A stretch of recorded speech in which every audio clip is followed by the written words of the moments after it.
Di wilayah barat daya Ottawa, ibu kota Kanada, tepatnya di pinggiran kota bernama Barrhaven, tinggallah Bhupinder Pal Gill bersama dengan istrinya, Jagtar Gill, dan ketiga anak mereka. Tanggal 29 Januari 2014 adalah hari ulang tahun pernikahan mereka yang ke-17. Sekitar pukul 12 siang, Bhupinder Pal pergi ke toko bahan makanan bersama putri sulungnya yang berusia 14 tahun, Dilpreet, untuk membeli kue dan bunga. Sementara itu, Jagtar beristirahat di rumah karena baru saja pulang dari rumah sakit sehari sebelumnya setelah menjalani operasi hernia. Kondisi ketika organ dalam menonjol keluar melalui bagian otot yang lemah, biasanya di area perut. Dua anak lainnya sedang di sekolah, sedangkan Dilpreet izin tidak masuk sekolah untuk merawat ibunya. Sekitar pukul 1 siang, Bhupinder Pal dan Dilpreet pulang. Saat ayahnya menurunkan belanjaan, Dilpreet berjalan ke pintu depan dan menyadari pintu itu tidak terkunci. Padahal sebelumnya mereka sudah menguncinya dengan benar. Ia masuk sambil memanggil, "Ibu, kami pulang. Ibu di mana?" Namun tidak ada jawaban. Dengan cemas ia menuju ruang tamu dan melihat ibunya tergeletak di lantai. Awalnya ia mengira ibunya tertidur di sofa lalu jatuh.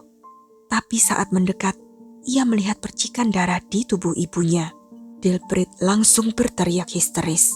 Mendengar teriakan anaknya, Bhupinder Pal bergegas masuk. Saat melihat istrinya, ia sempat kebingungan dan tidak tahu harus berbuat apa. Dilpreet naik ke lantai atas untuk menelepon ambulan, namun semua kabel telepon ternyata telah dipotong.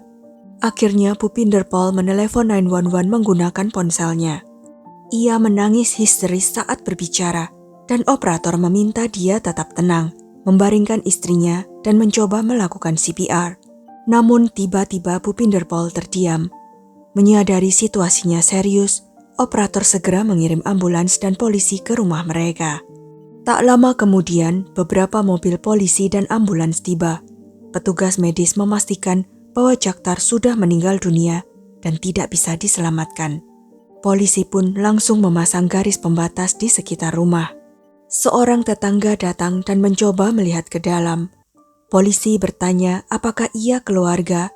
Wanita itu menjawab bahwa ia tinggal di sebelah dan mengenal keluarga Gill dengan baik. Ia datang karena melihat banyak kendaraan darurat. Polisi tidak memberikan banyak informasi, hanya mengatakan bahwa Jagtar telah meninggal. Mendengar itu, wanita tersebut pergi sambil menangis. Tim forensik kemudian memastikan bahwa Jagtar dipukul dengan benda berat dan ditusuk berkali-kali, namun tidak ditemukan senjata di dekat tubuhnya. Keluarga diminta tinggal di tempat lain, sementara polisi mengamankan TKP dan mengumpulkan bukti. Dalam pemeriksaan, polisi menemukan sarung tangan karet, salah satunya kehilangan bagian jari. Mereka juga menemukan pisau berlumuran darah di bawah tumpukan piring kotor di wastafel. Darah ditemukan di karpet ruang tamu, sofa, tangga, lantai kamar mandi atas, bahkan di wastafel. Di ruang bawah tanah, polisi menemukan batang besi angkat beban seberat 5 kilo di atas kotak dekorasi Natal, yang juga berlumuran darah. Ini dianggap sebagai barang bukti penting. Polisi tidak menganggap ini sebagai perampokan, karena Barrhaven dikenal sebagai lingkungan yang aman.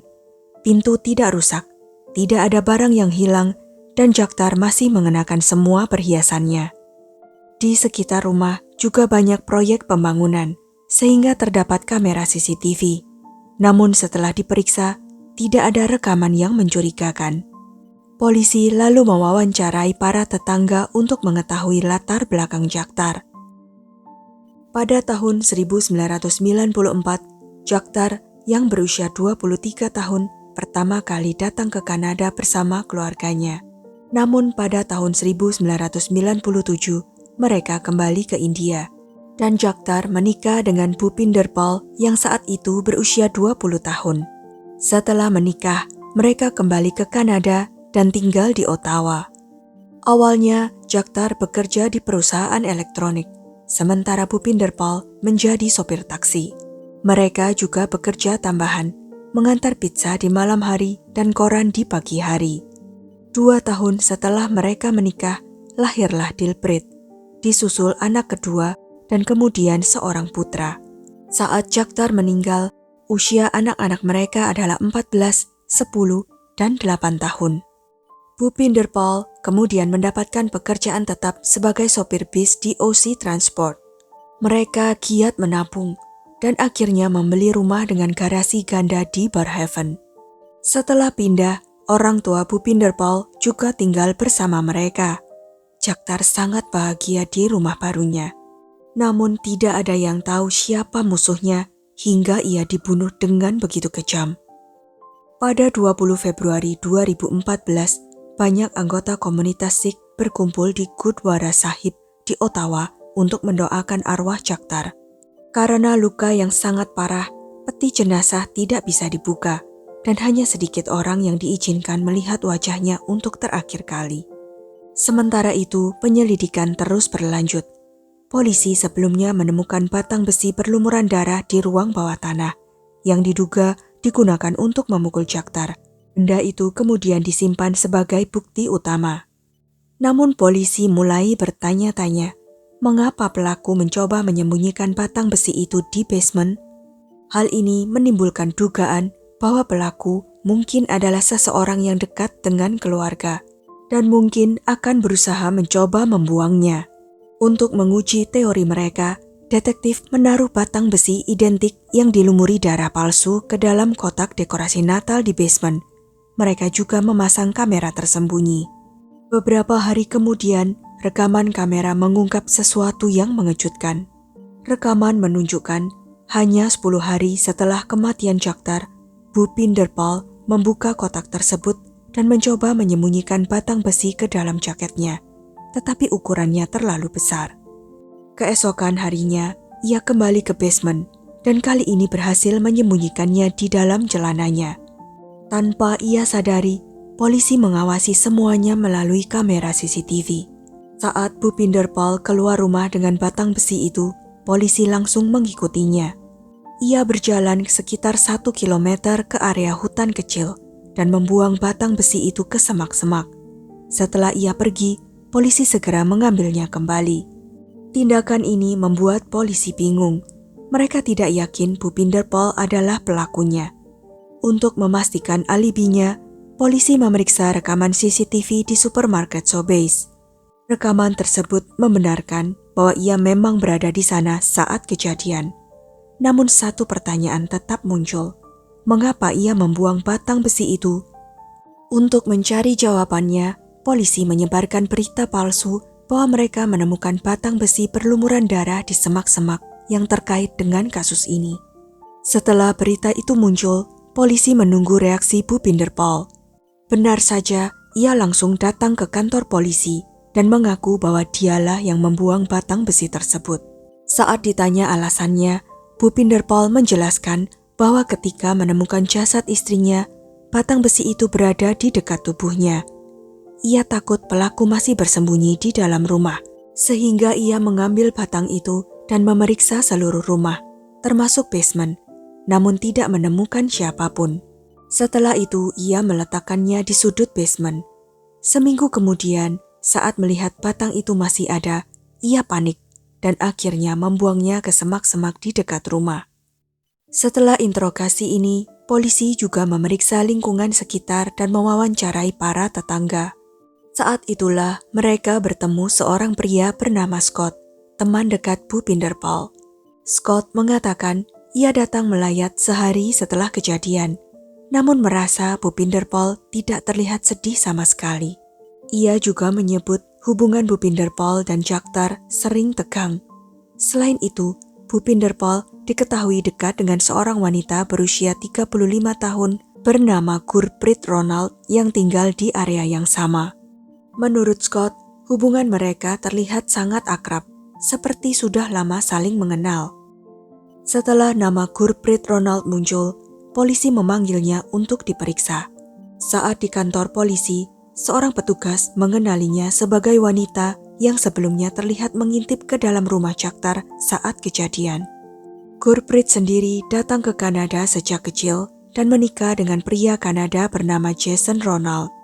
Pernikahan mereka yang sudah berjalan 13 tahun, belakangan ini sering diwarnai pertengkaran karena saling curiga soal perselingkuhan. Seorang detektif wanita kemudian menginterogasi Gurpreet. Ia mengatakan bahwa dirinya dan Jagtar bukan hanya tetangga, tetapi juga teman dekat. Gurpreet juga bekerja sebagai sopir bis di perusahaan yang sama dengan Bhupinder Pal. Ia mengaku sering menghabiskan waktu bersama Jagtar, seperti berbelanja dan mengobrol. Saat ditanya tentang kegiatannya pada 29 Januari, Gurpreet mengatakan ia bangun pagi, sarapan, lalu membersihkan rumah. Setelah itu, ia menelepon temannya, Rosa, dan berencana bertemu siang hari. Sebelum bertemu sekitar pukul 12:30, Gurpreet mengaku sempat pergi berbelanja. Awalnya ia mengatakan tidak membeli apapun di Sobeys, namun kemudian ia mengubah ceritanya. Ia mengatakan bertemu Bhupinder Pal dan Dilpreet di sana yang sedang membeli kubis, dan ia juga membeli kubis sebelum pulang sekitar pukul 1:30 siang. Saat tiba di rumah, ia melihat ambulans di depan rumah Bhupinder Pal dan mencoba mengintip ke dalam. Ketika ditanya tentang hubungan Bhupinder Pal dan Jagtar, Gurpreet menggambarkan Jagtar sebagai wanita tradisional yang memegang kuat adat India dan Punjabi. Ia juga mulai menjelaskan tentang dirinya sendiri tanpa diminta. Gurpreet menambahkan bahwa ia sering berkomunikasi dengan Bhupinder Pal lewat telepon dan pesan, karena mereka bekerja di tempat yang sama dan memiliki jadwal yang mirip. Kemudian detektif bertanya tentang Rosa. Gurpreet mengatakan bahwa saat ia pulang, Rosa sudah menunggunya di depan rumah. Namun detektif mencatat bahwa Gurpreet menjawab semua pertanyaan dengan terlalu rinci, seolah berusaha membenarkan sesuatu. Di akhir interogasi, detektif melihat Gurpreet memakai perban di salah satu jarinya. Saat ditanya, Gurpreet mengatakan ia terluka saat memotong kentang. Namun jari yang terluka itu sama dengan bagian jari sarung tangan yang terpotong yang ditemukan di TKP. Setelah itu, polisi kemudian menginterogasi Rosa. Rosa mengatakan bahwa ia bertemu Gurpreet sekitar pukul 3:30 sore, bukan pukul 1:30 seperti yang dikatakan Gurpreet. Rosa juga mengatakan bahwa saat ia bertanya tentang keberadaan ambulans dan polisi di jalan mereka, Gurpreet menjawab bahwa tetangga mereka, Jagtar, telah ditusuk dan dibunuh. Pernyataan Rosa membuat polisi terkejut. Saat itu, Gurpreet bahkan belum diizinkan masuk ke dalam rumah, dan polisi juga belum mengungkap bagaimana Jagtar meninggal. Namun Gurpreet sudah tahu bagaimana Jagtar dibunuh dan bahwa senjatanya adalah pisau. Hal ini semakin memperkuat kecurigaan polisi terhadap Gurpreet dan Bhupinder Pal. Apalagi dalam kasus penusukan, pelaku sering tanpa sengaja melukai dirinya sendiri. Polisi kemudian menyadap telepon keduanya, berharap mereka membicarakan pembunuhan tersebut. Namun, tidak ada percakapan tentang Jagtar yang terekam. Meski begitu, riwayat panggilan sebulan sebelum kejadian menunjukkan bahwa mereka berkomunikasi sekitar 250 kali. Rata-rata 8 hingga 9 kali sehari, termasuk pada hari pembunuhan. Sayangnya, semua bukti ini masih bersifat tidak langsung. Dari TKP, polisi menemukan berbagai sampel DNA. Mereka juga melihat luka di tangan Gurpreet, sehingga membutuhkan sampel DNA miliknya untuk dicocokkan. Untuk mendapatkannya, polisi melakukan operasi penyamaran. Seorang petugas berpura-pura sebagai perwakilan industri konstruksi dan menawarkan survei berhadiah, mulai dari cicilan rumah gratis hingga liburan. Gurpreet setuju, mengisi formulir, lalu menutup amplop dengan air liurnya. Dari situlah polisi mendapatkan sampel DNA-nya. Selain itu, polisi juga mencoba berbagai cara lain. Bahkan mereka pernah meninggalkan catatan bertulisan pembunuh di mobil Gurpreet, berharap ia akan panik dan menghubungi Bhupinder Pal. Namun Gurpreet justru melaporkannya ke polisi dan tidak membicarakannya dengan Bhupinder Pal. Beberapa hari kemudian, hasil tes DNA keluar. Tidak diragukan lagi, DNA Gurpreet ditemukan di banyak tempat di dalam rumah, termasuk di dekat tubuh Jagtar, di dapur, dan di kamar lantai atas. Dengan bukti ini, polisi akhirnya memiliki alasan kuat untuk menangkapnya. Pada 7 April 2016, Gurpreet ditangkap dan didakwa atas pembunuhan tingkat pertama terhadap Jagtar Gill. 6 hari kemudian, Bhupinder Pal juga ditangkap. Keduanya diadili bersama sebagai terdakwa. Di pengadilan, mereka berusaha membuktikan diri tidak bersalah. Namun jaksa memaparkan motif dan kronologi pembunuhan secara rinci.